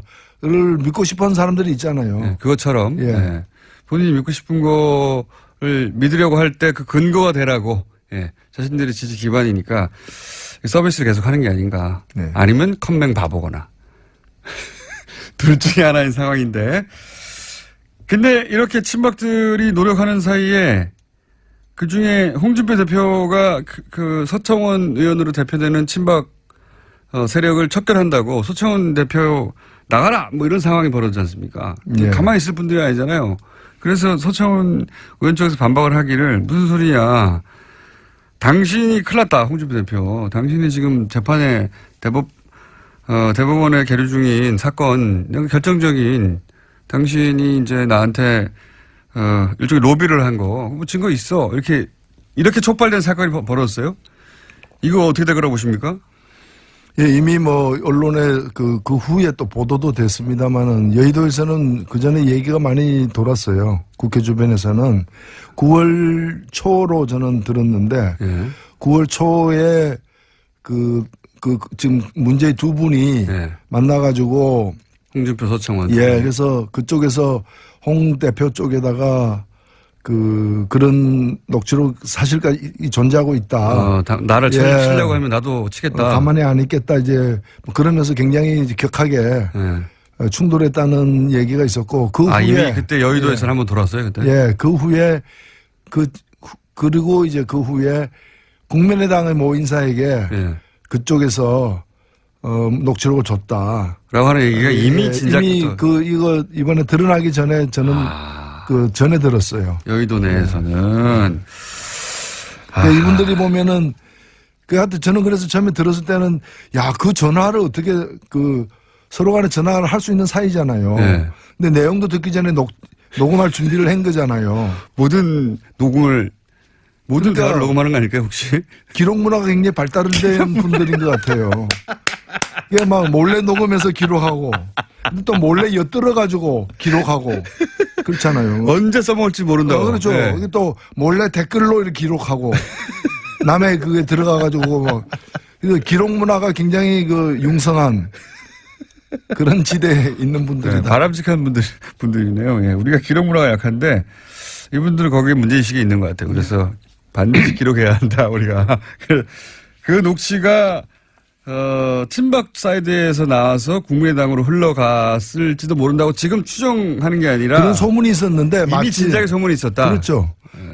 그런 소문이 있었는데 마침 또 그렇게 돼버린 거 아니에요. 그렇게 돼버린 거죠. 예. 여기서 이제, 서청원 의원이 성완종 언급하면서 이게 불거졌는데 그러자 하루 이틀 있다 국민당의 이용주 의원이 갑자기 이걸 들고 나왔으니까 이용주 의원이 직접 받았는지 아니면 다른 사람을 통해서 받아서 글로 쿠션 맞고 왔는지는 모르겠으나 예. 이런 이야기는 진작에 9월 달부터 돼 있었다. 예. 예. 그리고 뭐 그게 없는데 있다고 같은 당도 아니고 다른 당에서 네. 그 녹취록이 없는데 있다 또는 가지고 있다라고 얘기할 수는 없는 일이죠. 이거는 자유한국당 의원들이 그러던데 뭐 이때던데 이렇게 해서 제기할 수 있는 사안이 안 되죠. 아니죠. 갖고 예. 있어야만 얘기할 수 있는 거죠. 이거는 잘못했다가는 큰일 나니까요. 그렇죠. 예. 지금 제1야당의 대표와 관련된 허위사실을 유포하게 되는 거기 때문에. 그렇죠. 이거는. 저도 말만 뭐 듣고 그런 얘기 들은 바 있다라고 얘기 안 하잖아요. 예. 이게 나왔으니까 하신 건 아닙니까, 그렇죠. 지금. 9월에 진작에 있었구나. 만약에 이런 자료가 있다면, 물론 정치권이라는 게 원래 과장을 좀 합니다. 상대방 쫄라고. 과장을 좀 하긴 하는데 이 정도로 세게 나갈 정도면은 실제 그런 녹취록이 있다가 보고 그런 녹취록이 나오면 홍준표 대표의 법리적인 미래 말고 법적인 미래 말고 정치적인 미래를 어떻게 전망하십니까? 아니 우선 법리적으로도 예. 그 내용에 따라서 위증을 하도록 결정적으로 윤모 씨가 말을 바꿔가지고 1심에서 유죄였는데 당사자가 말을 바꿔서 이제 2심에서 무죄가 된 거 아닙니까? 말을 바꾸진 않았다고 저희가 2부에서 따졌는데 예. 그 진술이 아니, 의심스럽다고 예, 믿지 못해서 판단을 갖다가 이제 그렇게 해버린 판단을 건데. 재판부가 바꾼 거죠. 예. 근데 그게 이 위증을 갖다가 위증하도록 예. 회유하거나 교사한 것은 문제가 되죠. 사실은 그게 이제 사실이라면은 문제가 되는 건데 여하튼 지금 아슬아슬한 상황인 것 같아요. 그렇죠. 예. 정치적으로는 어떻게 보십니까? 이게 이제 결국은 친박들을 홍준표 대표가 쳐내고 그리고 나서 바른정당의 통합파를 끌고 오고 네. 이런 수순에서 이제 첫 결단을 내린 건데 근데 이게 이제 되칙을 당하고 있는 거 아닙니까? 말하자면. 이게 어떻게 결론이 날까요? 정치적으로는. 둘이 합의해가지고 그냥 조용히. 현재 상황은 사자성어로 하면 풍전등화죠. 풍년동안. 바람 앞에 등불. 이게 꺼질지 아니면 견딜지는 더 봐야 될 것 같습니다. 서청원 의원으로 이제 상징되는 친박 쪽이 만약에 홍준표 대표를 아예 지금 쳐내려고 하는 듯한 워딩이잖아요. 예, 대표 체제 끝내야 된다고. 안 그러면 이제 죽는다고 판단하는 거죠. 그러니까 네. 죽느냐 죽이느냐 뭐 이런 서로가 그런 상황이에요. 정우택 대표도 홍준표 대표 측에 서 있는 것 같지가 않아요? 좀 발언을 보면. 전혀 아니죠. 예. 예. 그러면 정우택 대표가 당 대표가 되거나 혹은 비대위 대표가 누군가가 된다면 비상체제로 갈 가능성도 없지는 않겠습니다. 등불이 끄지면 그렇겠죠. 근데 이렇게 되면 바른정당 탈당반 어떻게 됩니까 이거? 예, 그분들이 원래는 난파선에서 나와서 구명정에 올라탄 분들인데 예. 구명정이 시원찮다고 여기고 다시 난파선에 올라타려는. 예. 근데 올라타려고 막 가는데 배가 침몰하는 뭐 그런 상황인 거죠. 그러니까 훨씬 더 작은 배 타고 있다가 큰 배로 다시 갈까 그랬는데 큰 배가 막 침몰하려고 하니까 다시 작은 배에 남아 있어야 되나 이런 고민들이 있겠죠. 그래서 속도가 좀 늦어지는 것 같은데요. 그리고 그 사이에 국민의당에서는 그러면 남은 사람들 우리한테 와 막 하다가 거기서도 난리가 났잖아요. 그렇죠. 예. 근데 그거는 뭐 당을 통합한다고 원래는 했으니까 또 네. 통합 아니고서는 잘 이루어지기 힘든 어떤 방식이고 그런데 그 통합은 이미 불가능한 걸로 판단난 거라고 저는 보이죠. 안철수 대표가 물러섰죠. 예. 예. 통합하자는 게 아니고 예. 예. 사이좋게 지내서 예. 그런 가능성을 높여보자. 뭐 청원했다가 안 되니까 뭐 결혼하자는 건 꼭 아니었고 뭐 데이트나 합시다 뭐 이런 거죠. 데이트를 많이 해야 한다. 예, 예, 데이트 아니더라도 자주 봅시다. 뭐 이런 데이트 거죠. 아니더라도 자주 봅시다. 밥이나 같이 먹읍시다. 밥이나 같이 먹읍시다. 예, 정책연대 이런 거죠. 예. 정책연대를 한다는 얘기를 뭐 쭉 해왔으니까요. 근데 네. 이게 이제 나비 효과 같은 것이 또 한 번의 나비 효과는 뭐냐면 국민의당에서 안철수 대표의 이런 바른정당과의 통합 그리고 바른정당 쪽에서 소위 햇볕 정책에 대해 폐기 뭐 이런 얘기가 또 나오니까 또 기분이 상했을 거 아닙니까. 호남계 의원들이. 그분들은 또 다시 민주당하고 그러면 이게 안 되겠다. 민주당으로 다시 돌아가야 되는 거 아니냐 이런 얘기가 또 나오고 있어요. 어떻게 될까요 이런. 계속 다음 총선 때까지 이 모든 얘기들이 계속해서 재방송되고 또 되고 추석 설이 올 때마다 되는 재방송하는 그런 식으로 될 것 같아요. 당장은 아무도 안 움직일 것이다 결국은. 아니요. 바른정당 쪽에서 가는 사람들은 좀 있겠죠 아마도. 바른정당에서 자유한국당으로 가는 사람들은 좀 있지 않겠습니까? 얘기가 있죠. 예. 있는데 너무 많이 그분들도 집중해서, 예. 점점 규모가 적어지고 네. 가는 시점이 조금씩 이렇게 미뤄지고. 연기되고 있는데 몇 개의 고비는 있죠. 11월 13일 날 이제 바른당 전당대가 있기 때문에 네. 그 전에 가느냐 아니면 그 이후에 가느냐. 근데 그 전에 갈 걸로 보였는데 예. 지금 가려고 하는 그쪽에서 지금 이제 사돈집 내외 간에 지금 이혼하니 마니 뭐 이렇게 싸우고 있으니까 예. 미뤄지고 있는 거죠. 그렇죠. 미뤄지고 있는데 자칫하면 11월 13일도 넘길 수 있다. 그쪽 상황이 어떻게 될지 모르니까. 그러면 바른당 안에서 이제 일종의 뭐 별거라기보다는 별방. 방을 따로 쓰는 이제 그러나 한 집에는 그대로 있는 네. 상황이 되는 거죠. 어색한 동거가 있을 수 있고 네. 그렇게 어색한 동거가 있으면 국민의당하고도 얘기는 끝나는 것이고 그리고 국민의당이 그렇게 다급하게 돌아가지 않으면 민주당과 그 동기동계라고 불리는 분들의 혹은 뭐 호남계 혹은 뭐 친한계가 아닌 분들이 민주당으로 뭐 갑자기 합친다든가 이런 일도 사실은 급하게 이루어질 수 없다. 예. 이게 꼬리에 꼬리를 무는 거라 이 정계 개편 자체가. 여기에 키는 소위 이용주 의원이 갖고 있다고 하는 녹취록이 역할을 할 것 같습니다. 결국은.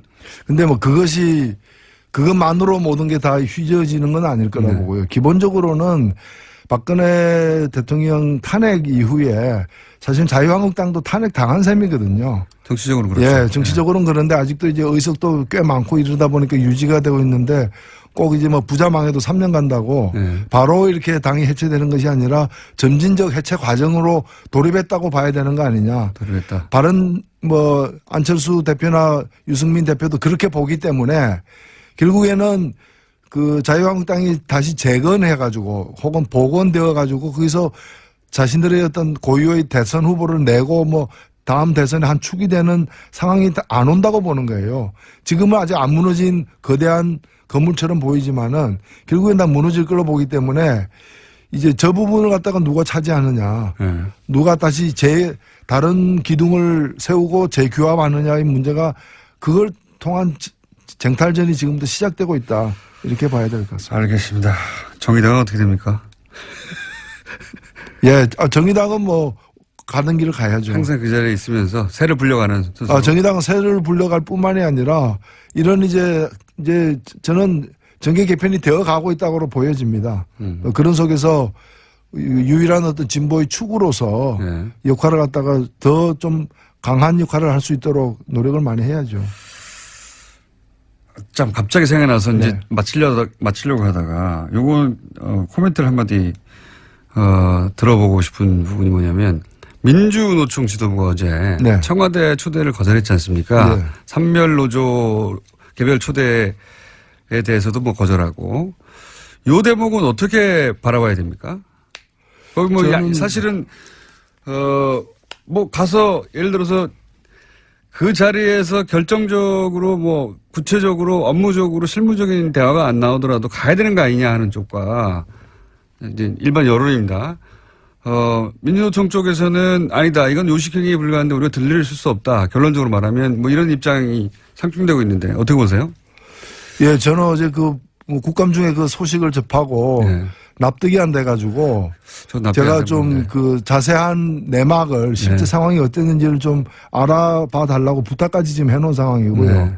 하여튼 납득이 안 됩니다. 뭐 보도만 가지고 얘기하기가 좀 뒷얘기 좀 있겠죠 아마. 있는데 일단은 저녁 먹으면서 얘기하자 하니까 밥 먹는데 들러리 쓰기 싫다 해가지고 그렇죠. 그러면서 민주노총에서 얘기 먼저 하자.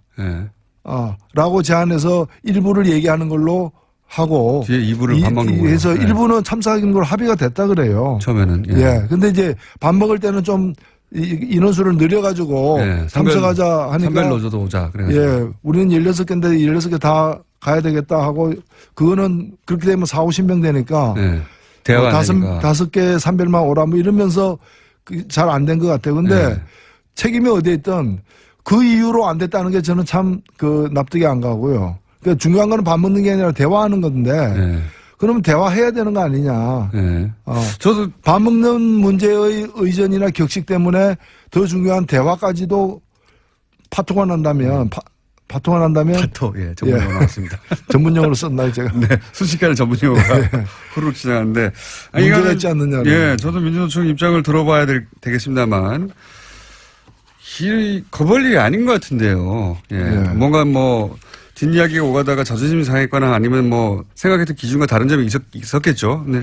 좀 파악해 주시고. 노사정 대화를 위한 그동안의 과정에 많은 문제의식을 또는 피해의식을 민주노총에 가지고 있죠. 있을 수 있는 일인데 그렇다고 해서 이렇게 적극적인 좀 대화를 거부하는 식으로 비춰지는 거는 민주노총에게 그거는 마이너스라고 봅니다. 그러니까 상징적인 행위인데요. 그날 뭐 대통령과 만나서 실무적으로 얼마나 자세한 얘기를 하겠습니까? 상징적인 행위인데 어쨌든 아쉽게 됐고 요거는 근데 당사자들 연결해가지고 해보기로 하고 갑자기 또 정의당은 또 가까우니까 민주노총과 제가 한번 여쭤봤습니다.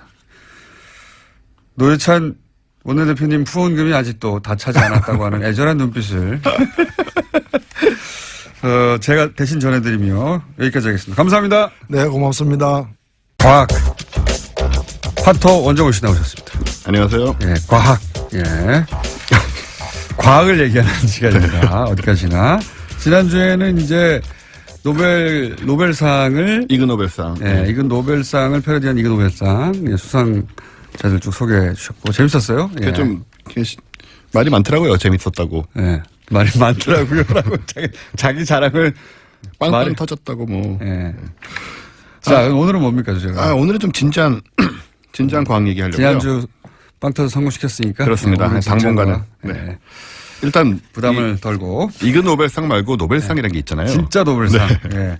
진짜 노벨상이 올해 이미 수상됐으니까. 예, 다 나왔는데 저희는 이제 과학상 얘기만 살짝 드리면 과학상. 세 가지 분야가 있죠. 물리, 화학. 예, 물리, 화학, 생리의학상 생리의학상. 세 가지 분야가 있는데 일단 이게 되게 전문적인 내용이라 이게 무슨 말인지 몰라요. 몰라요. 저도 잘 모릅니다. 특히 뭐 생리의학상, 의학상 이런 데는 예. 그냥 읽어만 드리면 인간을 포함한 지구 생물체가 지구의 하루 자전 주기에 맞춰 24시간 생체 시계가 돌아간다는 걸 분자 메커니즘을 통해 통제된다는 게 규명됐다는데 예. 그거 그 분자 메커니즘까지 가야 됩니까? 이게 다 아는 얘기잖아요. 인류 탄생이래 다 아는 건데 그걸 또. 그러니까요. 예. 근데 과학은 이제 뻔하고 당연한 걸 어쨌든 규명한다는 게 목적이라 뭐 그런 게 아닌가 정도 생각을 하고 있고 그리고 화학상은 굉장히 좋은 현미경을 만드신 분들이 받으셨어요. 저온 전자 현미경이라고 하는데 그거 받아야죠. 예. 네. 이게 용액 내 생체 분자 구조 결정을 고화질로 영상화할 수 있다고 합니다. 좋은 거 같네요. 네. 듣기에도. 요 정도만 알면 되죠, 우리는. 듣기에도 좋은 거 같으니까. 예. 더 들으면 오히려 헷갈릴 뿐. 예. 불만 도움이 없습니다. 되죠. 좋은 네. 현미경 개발했으면 상 받아야죠. 그렇습니다. 예. 축하드리고요. 예. 그리고 이제 오늘 하려고 하는 게 물리상이군요. 그러면. 예, 물리상인데 이 물리상은 중력파 검출을 2015년에 검출. 중력파. 이게 저는 중력파 얘기 나올 때마다 아인슈타인이 진정한 천재라는 생각을 해요. 아인슈타인이 인류 역사상 최고의 천재죠. 저도 그렇게 생각합니다. 저도 개인적으로. 왜냐면은 아인슈타인이 이제 생각해낸 개념이거든요. 이 개념. 혼자 그냥 상상하면서 막 개념을 이게 이렇지 않을까? 그렇죠. 생각했는데 그로부터 몇십 년 지나서 이게 발견되는 거예요. 예. 매번 재확인되고. 근데 이게 개념이라는 게 상상을 통해 찾아낸 개념이라는 게 이게 이 양반은 상상으로도 찾았는데 아무리 설명을 들어도 나중에 잘 이해가 안 가. 중력파라는 게 저는 단순화시켜서 이렇게 이해합니다. 이제 물이 있는데 돌을 던지면 우리 눈에 보이는 물결이 퍼져나가잖아요. 네. 이게 파동이죠, 파동. 네. 그런데 우주 공간에도 그런 파동이 있다는 겁니다. 그렇죠. 그걸 중력 파동, 그러니까 근데 여기까지만 해도 그런가 싶은데 그게 시간과 공간이 하나의 개로 어떤 충격이 가해지면 막 물결 치듯이 시간과 공간이 합쳐서 흔들린다는 거예요, 이렇게. 물결처럼. 그런 얘기죠. 이게 말로 들으면 이거 어떻게 이해해야 되는 겁니까? 이게 그리고 시간과 공간이 하나의 개라는 게 저는 굉장히 놀라운 아인슈타인이 진정한 천재이다. 그렇죠. 이제 아인슈타인은 그런 발상을 하고 이제 그걸 연구를 해가지고 이제 식으로 만들어서 개념에서 끝나는 것은 아니고 방정식을 만들어서 그걸 논문을 낸 거잖아요. 그런데 그걸 나중에 공식으로만 나온 거를 발견한 거죠. 예, 계속 이제 여러 가지 각도로 이게 증명이 되고 있는데 시간과 공간이 하나의 개라는 게 이게 머릿속에 그려지십니까? 이게? 일단 이건 다 이해하시는 걸 포기하셔야 됩니다. 그런 식으로 이해가 되는 게 아니고요. 우리 3차원의 인지 경험으로는 상상해낼 수가 없어요. 예, 우리는 뭐 전혀 경험할 수도 없고 상상할 수도 없는 세계라 한 위차원에서 봐야만 이거를 조망할 수 있는 거라 아인슈타인이 천재. 5차원에 사는 사람들은 알 수 있겠죠. 알 수도 있을 수도 있죠. 우리가 3차원에 살아서 2차원 금방 알잖아요. 그러니까 요거는 저희가 이제 과학자들이 하는 얘기 뭐냐면 이해할 수는 없고 자꾸 듣다 보면 이해하는 걸로 착각하게 된다고 합니다. 거기까지가 우리가 갈 수 있는. 그러니까요. 이게 왜냐면은 우리가 시간은 시간대로 흐르고 공간은 이런 공간 아니냐 했는데 이게 두 개가 합쳐져 있는 거다. 그렇죠. 시간과 공간이 합쳐져 있다는 거예요. 시공간이 합쳐져 있다는 건 이제 수학으로 보자면 이걸 이제 양쪽 변을 이퀄로 놓을 수 있다는 얘기가 되는데. 그러니까요. 예, 저게 뭐 자세한. 어떻게 이해가 가겠습니까? 이게 시간과 공간이 짬뽕돼 있다는 게. 그러니까 오랫동안 그런가 보다 하시면 나중에 이해한 것처럼 됩니다. 적어도 다른 사람한테는 이해한 척할 수가 있는 거예요. 예, 그렇죠. 예. 네가 이해를 못하는 거야. 거기까지 갈 수 있는데 진짜 이해하기는 아인슈타인적인 사고를 하지 않으면 불가능하다. 어렵습니다. 정말 어렵고. 근데 중력파라는 건 뭐냐면 여기서 중력파라는 거 말씀하신 것처럼 이제 중력이 이제 퍼져 있는데 우주 전체 거기에 요동이 일어나는 거예요. 그렇죠. 네. 물결이 치는 겁니다. 물결이 치는 거예요. 이거 사실 이 중력파는 우리가 움직일 때로 다 조금씩 요동이 생기거든요. 그렇다는 거죠. 지금 이론상으로는. 예, 물론 예. 전혀 알 수는 없고 예. 검증기로 검출할 수 없지만 이론상으로는 요동이 일어나야 됩니다. 예. 근데 너무 적어서 예. 그래서 이걸 중력파를 검출하려면 엄청나게 큰 중력이 뻥 하고 움직였을 때 예. 질량이 예. 그때만 이제 그 요동을 감지할 수가 있는 거죠. 관측될 것이다 하는 예언이 있었죠. 근데 그 관측이 된 거죠. 그렇죠. 예. 뭘로 관측을 했냐면 2015년 관측은 블랙홀 두 개가 충돌한 상황이었어요. 블랙홀 두 개가. 일단 말 엄청나네요. 자체부터 예, 이런 일이 일어난다는 것 자체가 놀랍지만 심지어 13억 광년 떨어진 곳에 있는 예. 블랙홀 태양 질량의 36배와 29배인 블랙홀 두 개가 부딪힌 순간에 0.15초 동안 예. 중력이 그 파가 이제 뻗어나온 겁니다. 뻗어나온 걸 13억 년 후에 우리가 관측한 그렇죠. 거죠. 지금 예. 예. 그러니까 이런 규모의 이 상황이죠. 예. 이거 뭐 사람 인생하고는 아무 상관이 없어요. 나 아인슈타인이 맞았다 이거예요. 그리고 그걸 관측해낸 사람이 누굽니까? 관측해낸 사람은 이번에 상세 받은 분은 세 분인데 킵손 교수라고 네. 인터스텔라 때 자문이라고 이름 많이 나왔습니다. 네. 그랬던 것 같네요. 그리고 이제 라이너 바이스 MIT 명예교수, 네. 베리 베리시 칼튼 명예교수 이렇게 세 분이 공동 수상을 하셨고, 그렇군요. 네, 킵손은 원래 이제 이론적으로 이게 있을 것이다. 아인슈타인의 이제 부분을 좀 네. 자세하게 이렇게 소개를 한 분이고, 나머지 분들은 검출하고 관련된 분들인데요. 이 검출도 어떻게 하냐면 이제 길이 4km짜리 네. 양쪽으로 4km. 예, 4km짜리 양쪽으로 L자 모양으로 된 검출기가 있어요. 네. 여기 이제 레이저 광선을 써가지고 네. 계속 거울이 양쪽에 있거든요. 네. 거울이 반사되는 그 레이저의 그 왔다 궤적이 갔다 하는 시간. 그렇죠. 뭐, 궤적이 정확하게 생길 거 아니에요. 네. 길이하고. 네. 요게 아주 조금 흔들리는 순간을 잡아서 중력파가 거기서 지나가니까. 닿았다. 네네. 네, 지나갔다를 찾아낸 거구나. 근데 이게 쉬운 게 아닌 게 뭐냐면 옆에 뭐 트럭 지나가고 사람 뛰어가고 그러잖아요. 네. 그거 다 땅이 흔들리거든요. 그렇죠. 그거 그걸 구분해야 되는 다 거니까. 구분해내야 되는 거니까 네. 보통 정밀한 기계가 아닌데 요걸 미국에서 이제 두 개를 만들어 놓고 두 개를. 두 개가 이제 동시에 검출을 하는 이런 상황이었고. 네. 근데 더 중요한 건 뭐냐면 제가 오늘 얘기 드리고 싶은 요지는 지금 2분밖에 남았는데 그 2년 후에 네. 우리나라에서 또 8월 달에 뭘 관측했냐면 네. 이게 인류 과학 역사상 초유의 일인데요. 이번엔 블랙홀이 아니고 중성자별 두 개가 부딪히는 거를 네. 가지고 이 중력파를 검출했는데 네. 중력파뿐만 아니고 이게 블랙홀은 안 보이니까 눈으로 안 보이잖아요. 네. 그러니까 눈으로 보는 빛이 안 나와요. 그런 상황에서. 네. 근데 중성자별은 부딪힐 때 눈으로 보는 빛이 나오고 네. 감마선, X선 다 나거든요. 이걸 한꺼번에 다 본 거예요. 최초로 최초로. 우리 전문대에서. 우리 천문 연구진이. 예. 물론 이제 이런 기계를 쓴 거지만. 이분들은 왜 노벨 상을 못 받았나요? 일단은 얼마 안 돼서 못 받았기도 했겠지만 아직. 예. 요거 밀어야 되겠네요. 그리고 문제는 이제 중력파 검출이란 거는 일단 있었던 거니까 네. 거기에 대해서 훨씬 자세한 뭔가 오감 관측이란 말을 해요. 아하. 근데 이게 좀 이미 지났으니까. 일단 거기는 누가 먹었기 때문에 검출 자체는. 예, 네. 이쪽 바닥은 조금 추가. 좀 받긴 힘들어요. 새로 받기는.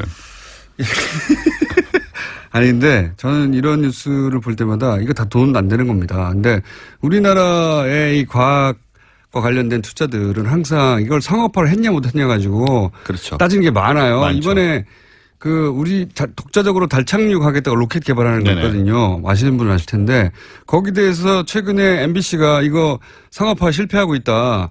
달 착륙 로켓을 상업화한다는 게 지금 어떻게 가능합니까 쉽게? 그리고 벌써 상업화 될 때도 아직 만들지도 못했거든요. 그러니까요. 그걸 자꾸 상업 논리로만 생각하는 것도 이 군사정권 시절의 얘기거든요. 진짜. 이거 다 돈 안 돼요. L차 4km씩 만들어가지고 무슨 중력파를 검출한다고 우리가 돈이 됩니까? 과학에 대한 접근 자체가 아직도 원시적이에요. 우리가. 시대에 못 따라가고 있어요. 그렇습니다. 저는. 근데 학자들은 사실 열심히 하고 있기 때문에 좀 합리적이고 좀 긴 안목에서의 투자가 필요하다. 그런 알겠습니다. 얘기 드리고 싶어요. 원종우 씨였습니다. 저는 내일 다시 뵙겠습니다. 안녕!